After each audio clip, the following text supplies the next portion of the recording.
Yeah, today I just want to talk about the company called Facebook, of course now known as Meta.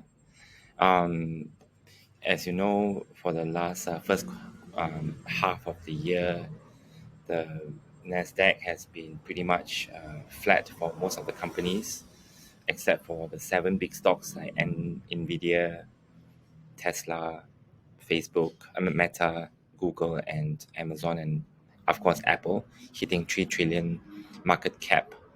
Um, so of course, you can see that tech is still very much dominated by U.S. companies, and then you can see the rest of the other smaller, medium-sized tech companies are still pretty much um, at lows of like 2022, where most of the market cap has been, the short stock prices have gone down like 70 to 80%. Some actually have recovered, like Palantir and Innovix, and Robinhood has recovered from like its lows of 6 and 7 to about 10. So yeah, there's a plane flying over me right now. So wait a second. So currently, Meta stocks is at 290. Of course, it went down to a low of 80 and then now hitting about 300. It seems to have a high P ratio of 37. Looking forward for the second half of 2023, right? I believe that these rate hikes and continue rate hikes of at least 1 to 2 more times, and whereby currently the terminal rate is already at over 5%, and looks like this higher for longer thing, it's definitely some reality that we need to accept, whereby interest rates will be high for the next couple of years. So where do people hide out their fund money? We definitely would be, of course, company whereby they have very little debts, or whereby they have cash more than their debts. As you can see, the debt say for Meta is about 27 billion, and then they have about 858 billion in cash. So they can basically be a cash positive company anytime.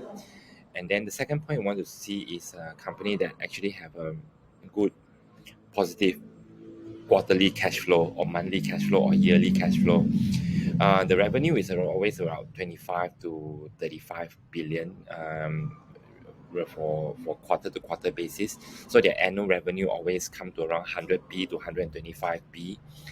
And of course, their net profit margin has always should be higher for a company that just need to service a loan, and of course have high big staff count. So Meta's staff count was actually at around 80 over thousand, and then they have 75, but of course their peak was 87,000, and they have actually reduced. They have started to do retrenchment, since the Q1 and Q2. And of course, if you look at 2018 and 2019 before the pandemic, they were always at about 50,000. And there was a big increment during the pandemic period to 87. And that hits their margin. And of course, that would be something that they will need to reduce. And that would be the biggest component of their operating cost, which will affect the margin.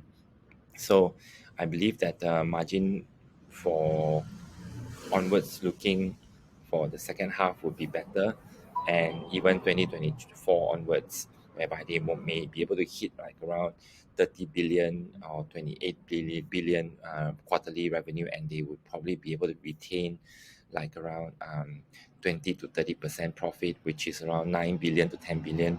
And this is amazing. And in a recessionary market, I always think that advertising companies are very important. Whereas when market are good, people don't really need to advertise, right? They just so busy with their business. But when market is not good, everyone will come in to advertise, and of course, Meta, Instagram, WhatsApp, and of course their newest one called Threads. Twitter also have ability to monetize and do very well. And then you got their Quest 3, which is Meta Meta Pro, their immersive headset as well. They are only going at around like 600 US dollar, 299, very cheap, compared to the Apple Vision Pro, which is going to go at what 1,006 US dollars, which is this is only like about 15 to 20% of their price. So I believe Meta has a lot of potential going ahead. They are definitely the social media giant, and doing very very well. So yeah, and anyway, so I hope my this video is useful to you on continue to invest in Meta stocks, or even though they have gone up like from their lows of 100 to around coming touching to about 300 US dollars. This company may eventually hit a 600 700 US dollar anytime. So in the near future, yeah, medium term basis. So thank you very much. Hope you like the video.